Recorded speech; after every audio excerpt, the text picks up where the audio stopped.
ఈ 2 ఏళ్లలో తగ్గిపోయినారు. Drop outs ఇక్కడ నుంచి గవర్నమెంట్ నుంచి తప్పుకున్నారు, స్కూళ్ళు బాగలేవని. ఇవన్నీ కూడా చంద్రబాబు నాయుడు గారి హయాంలో. రైతులు హ్యాపీగా లేరు, మహిళలు హ్యాపీగా లేరు, చదువుకున్న పిల్లలు హ్యాపీగా లేరు, ఉద్యోగస్తులు హ్యాపీగా లేరు, రైతులు హ్యాపీగా లేరు, ఎవ్వరూ సంతోషంగా లేరు చంద్రబాబు నాయుడు గారి హయాంలో. ఇలాంటి పరిస్థితుల్లో లోకల్ బాడీ ఎలక్షన్స్ జరగబోతూ ఉన్నాయి. ఇక్కడ జాగ్రత్తగా చూసుకోండి.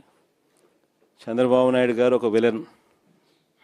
లోకల్ బాడీ ఎలక్షన్ సరిగ్గా జరగనీడు, పోలీసులను పెడతాడు, దౌర్జన్యం చేస్తాడు, బెదిరిస్తాడు, ప్రలోభాలు పెడతాడు, ఎన్నికలలో దుర్మార్గంగా గెలిచే ప్రయత్నం చేస్తాడు. ఎస్, చేస్తాడు. కానీ అందరూ గుర్తుపెట్టుకోండి, ప్రజలు మనకు సపోర్ట్గా ఉన్నారనేది మాత్రం ఖచ్చితంగా గుర్తుపెట్టుకోండి. ఎన్నికలు ఖచ్చితంగా జరిగించండి. అన్ని రకాలుగా మీకు పార్టీ సపోర్ట్గా ఉంటుంది.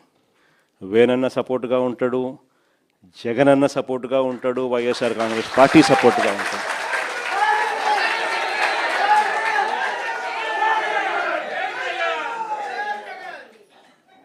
గెలుపు ఓటమిలు వాళ్ళు ఏ రకంగా మేనేజ్ చేసినా, ఏ రకంగా ఒత్తిడి తీసుకొచ్చినా, ఏ రకంగా పోలీసులను పెట్టుకొని ఏం చేసినా కూడా యుద్ధం మాత్రం జరగాలి.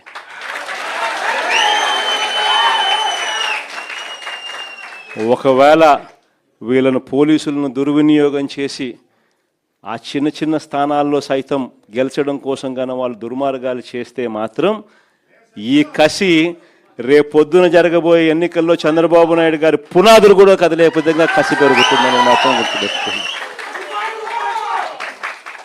కాబట్టి ఖచ్చితంగా గట్టిగా పోటీ ఎదుర్కొందాం.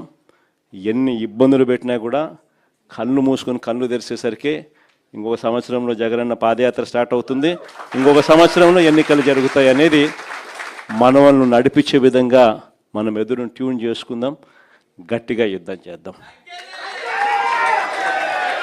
చంద్రబాబు నాయుడు ప్రజలకు చేసింది ఏమీ లేదు. ప్రజలకు చేసింది చంద్రబాబు నాయుడు గారి పాలనలో ఈ వెన్నుపోటు పార్టీ ప్రజలకు చేసింది ఒకటి వెన్నుపోటు పొడవడం తప్ప ఇంక చేసింది ఏమీ లేదు. కాబట్టి ఖచ్చితంగా గెలుస్తాము. లాస్ట్ ఎలక్షన్స్లో మీరు తిరిగినారు, ప్రతి గ్రామంలోనూ కార్యకర్తలందరినీ కూడా మీరు గుర్తుపడతారు. ప్రతి గ్రామంలోనూ ఆ కార్యకర్తలకు అందరికీ తోడుగా ఉండే కార్యక్రమాలు దగ్గరుండి చేయమని చెప్పి కూడా నేనే వేనన్న కూడా చెప్పిన. వేనన్న మంచి లీడరు, వేనన్న మంచి లీడరు. మీ భుజ